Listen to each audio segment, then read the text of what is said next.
How to copy and paste in Roblox chat on PC. Let's get started. Launch your Roblox app and play any of the game. Now head towards the page from where you want to copy the text. For instance, I will be copying this text. In order to copy the text, firstly select the text and then click on Ctrl+C key, or you can double click on the text and then click on the option of copy. Once you copy the text that you want to paste, you can close this and head towards your Roblox. Now at the top left of the game, you will find this chat icon, click on it. Now over here you will find this message box.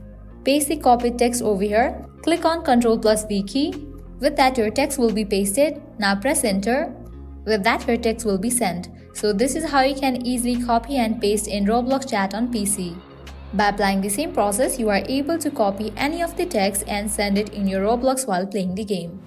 Well, that's all for this video. This is how you can easily copy and paste in Roblox chat on PC. At the end, if you guys find this video helpful, don't forget to like, share and subscribe to our channel. Thank you.